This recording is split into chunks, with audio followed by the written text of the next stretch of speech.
Hey, welcome to today's video. I wanted to share some thoughts and a lesson from one of my favorite books on developing and reshaping your personality. And in particular, one scene that has so many parallels to Jung's ideas of shadow integration and realizing your full potential. But first things first, this book is my favorite book. It's Der Steppenwolf from Hermann Hesse, and it's a story that explores the dual nature of humanity through its protagonist, Harry Haller. Now, I want to say before I give you an overview of the story, there will be spoilers for it, so if you don't want to hear that, then click away now. Otherwise, I'm going to give you a bit of background for the story first. So, Harry is a middle-aged man, he's an intellectual, and he struggles with his own self-destructive tendencies, and he feels completely alienated from society. And a big theme of the story is that he feels like his soul is split into these two different characters. On the one hand, there is Harry, a man who grew up in the strict bourgeoisie. He's a writer, a poet. He spent his life in academia and he longs for asceticism. And in order to reach this closeness to spirituality and God, he rejects all kinds of worldly pleasures. Now, on the other side of this is the Steppenwolf, as he calls it. And this is a lonely wolf of the steppes. The Steppenwolf has these primal and destructive instincts, which ends up having really bad consequences for his life. And as a result of the war between these two characters in him, he struggles to fit into any one path of life. He's caught between the urges of his wolf half and his man half. And because of this, we see him struggling to connect to people. He's always fighting himself and running away from life. And throughout the story, there are so many times where he's fantasizing about giving up on life altogether. And now, if you're a fan of Jung, you might recognize this as a great example of the puer, someone, often an older person, who has never matured their personality. And this shows up as this restriction of yourself. It's a fear of living. And this is what we see in the character Harry Haller. But even though this is what he's like in the beginning, he eventually meets this girl named Hermine. And he believes that she is like a mirror to himself. Throughout the story, she introduces him to this hedonistic counterculture that really challenges a lot of the beliefs he's held for his entire life. So the whole story starts to unfold, and throughout the journey, the story explores themes of identity, spirituality, and the search for meaning in a world of societal disillusionment and isolation. Now, towards the end of the story, Harry finds himself in a magical theater in which reality quickly falls away as we find ourselves deeper and deeper into the psyche of the Steppenwolf. And now this is why I think it's such a great story to look at through the lens of the shadow. Now, the shadow, in case this doesn't mean anything to you, it's a concept from Jungian psychology, and the shadow represents your suppressed and unlived self. To give you an overview real quick, imagine that you are born with all of these different pieces of your personality, and as you grow up and you go through life, you quickly learn what parts of yourself are accepted as good in society and what parts are seen as bad. And as you learn these things, you start to embrace all of the good parts in your personality, and this is what becomes your persona. These are the parts that you live every day and you get to develop. Now, the parts of yourself that are seen as bad, you learn to reject in yourself. You push them away, and that's where they fall into the unconscious and become your shadow. However, even these shadow parts of you, they never completely disappear. They only fall out of your conscious reach. They still have an influence over you, and a lot of the times this influence can be really destructive and negative because these parts of yourself have never had the chance to mature, like the ones that you use and embrace in your persona. So your shadow is often the reason why you self-sabotage, you feel angry, resentful, or unfulfilled in life. And the thing is, the more you live only as your persona, the more you restrict this part of your personality, you are suppressing all the rest, and it starts to build this tension between the two, and that is what we see so brilliantly in this story in Harry Halle.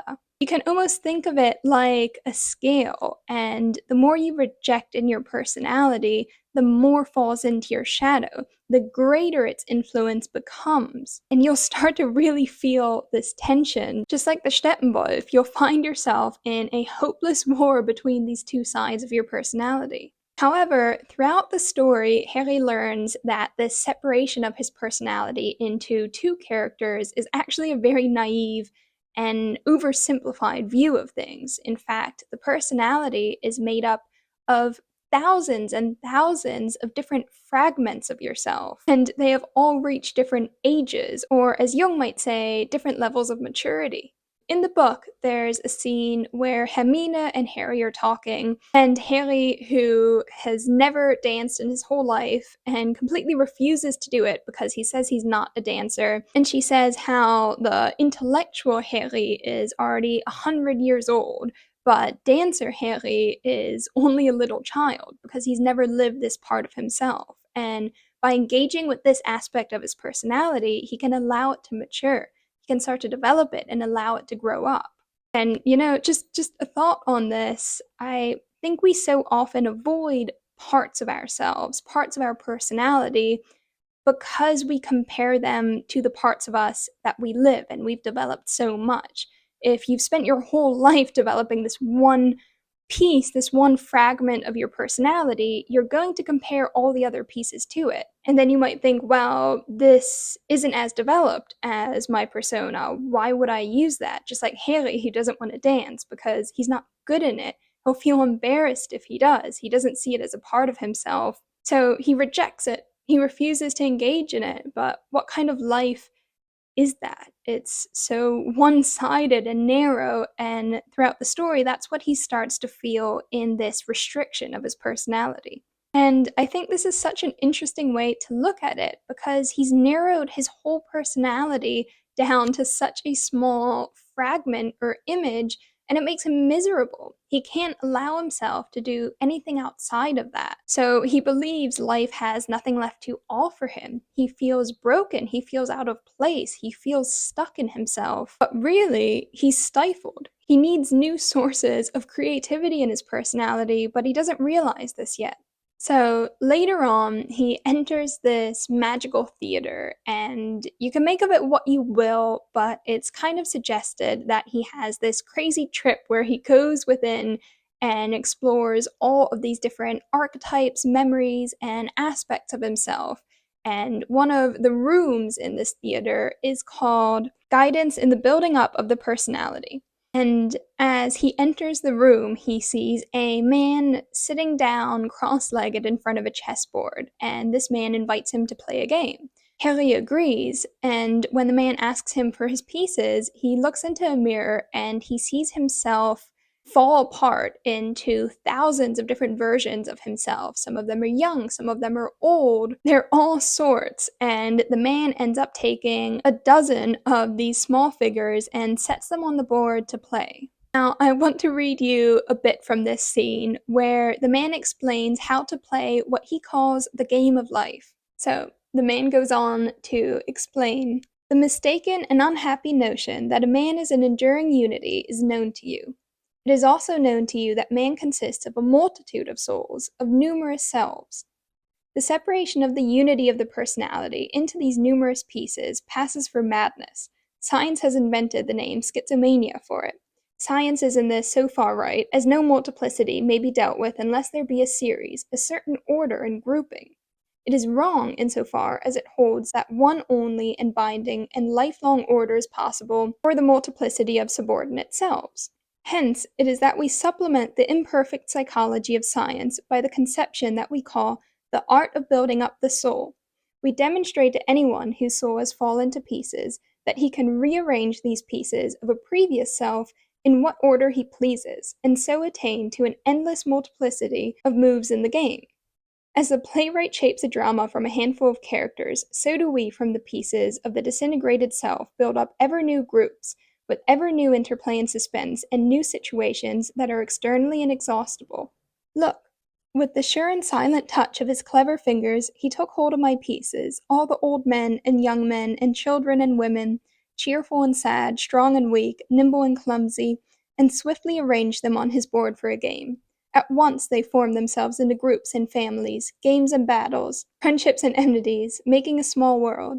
For a while he let this lively and yet orderly world go through its evolutions before my enraptured eyes in play and strife, making treaties and fighting battles, wooing, marrying, multiplying. It was indeed a crowded stage, a moving, breathless drama.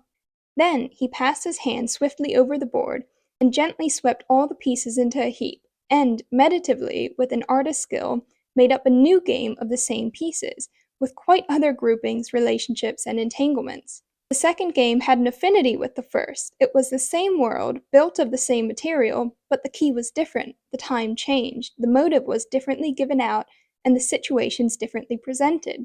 And in this fashion, the clever architect built up one game after another out of the figures, each of which was a bit of myself, and every game had a distant resemblance to every other. Each belonged recognizably to the same world and acknowledged a common origin, yet each was entirely new.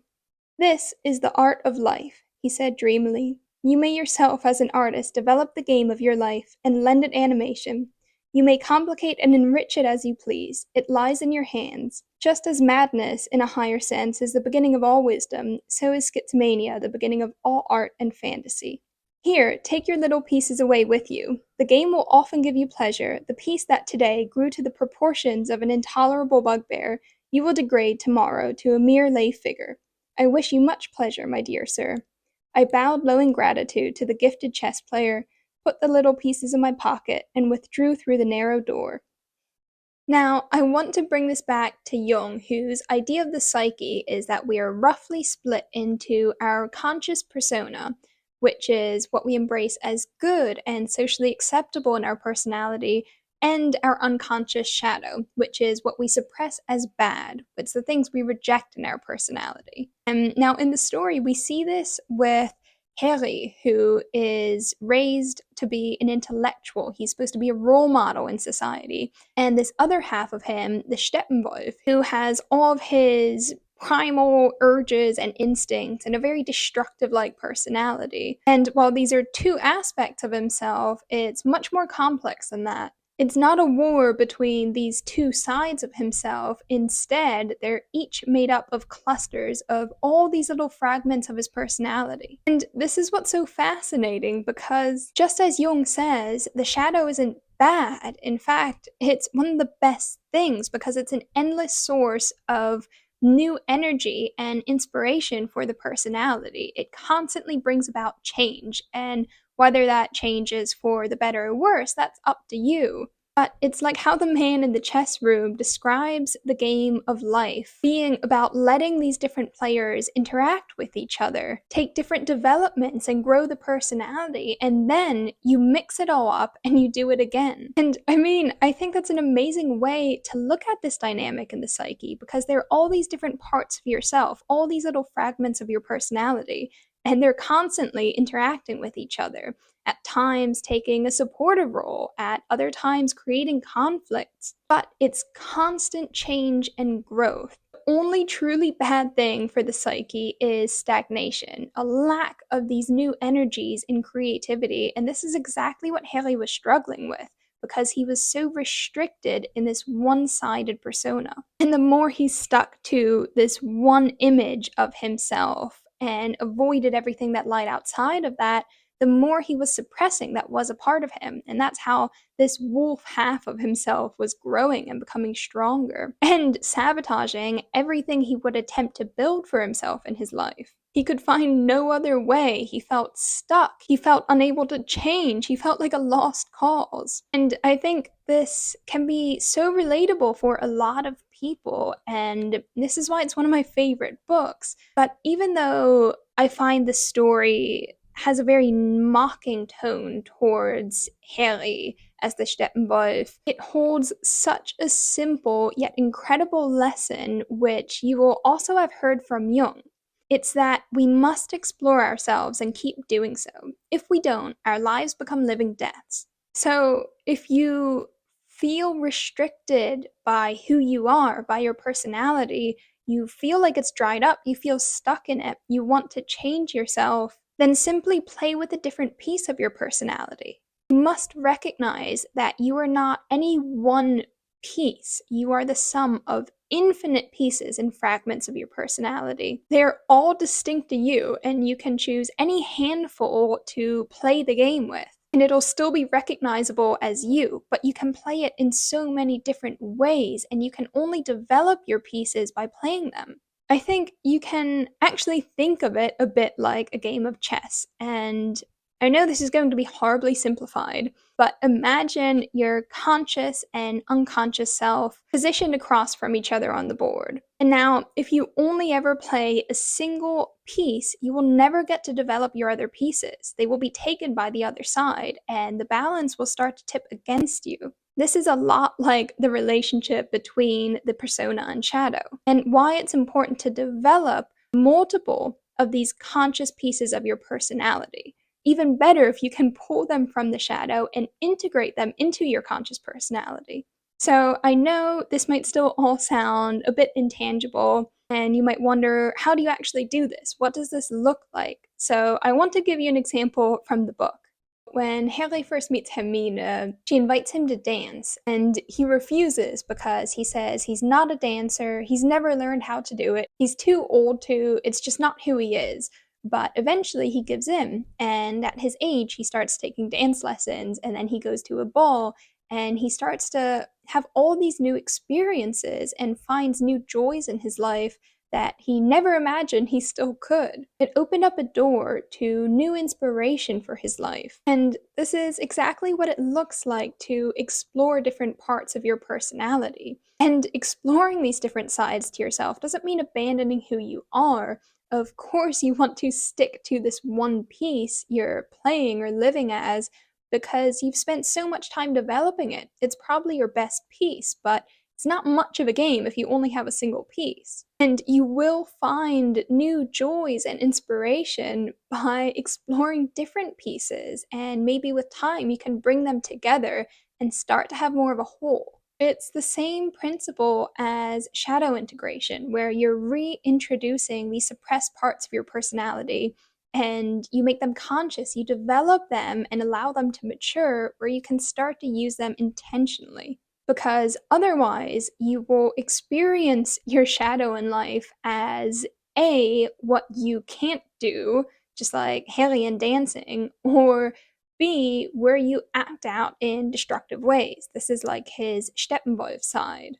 But in the story, as soon as Harry starts to engage with these different parts of himself, he starts to have more fun, he feels more inspired to live, and he notices the influence of his wolf self is becoming less and less, and he finds he's able to live more freely. This tension he had between these two parts of himself is starting to ease because he's actually allowed some of these pieces to become conscious. He lives them out. And this is really all the shadow wants. So, TLDR, this story is such an inspiration for me. It's the story of a man who feels his personality split into two, a man and a wolf, and these two sides are constantly at war with each other, making it impossible for him to live a normal life. However, once he realizes that there's so many more pieces to his personality, then when he feels the piece he's been playing is no longer benefiting him, it's restricting him, holding him back,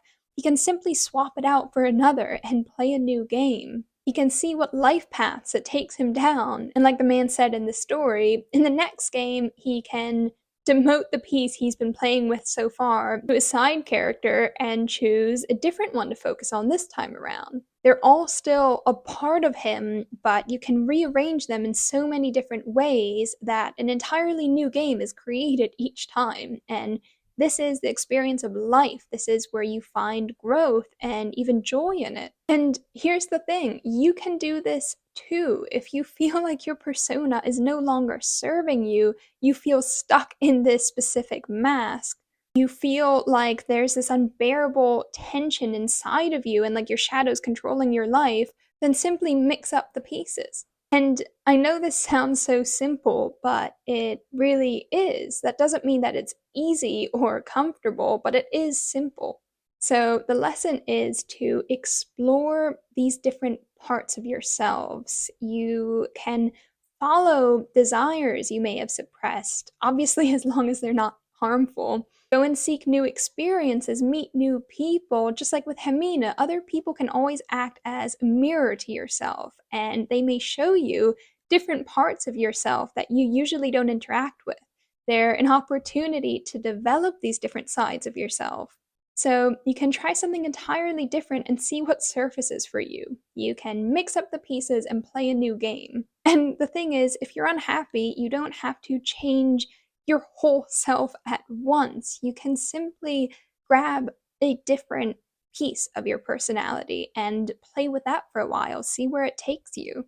So I think The Steppenwolf is such a great book. It shows what happens when you suppress your own nature and how you can find new joy and inspiration in life by embracing all these different parts of your personality. Also, before ending this video, I just want to share the ending of this book, which I really love because throughout the story, Harry's mind is such a heavy and serious and dark place. He's a very melancholic character.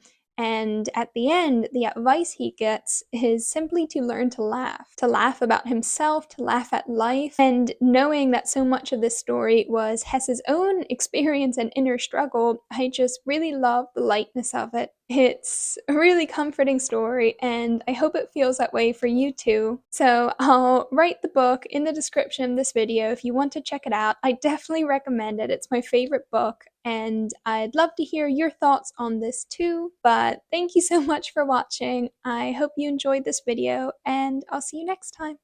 Bye!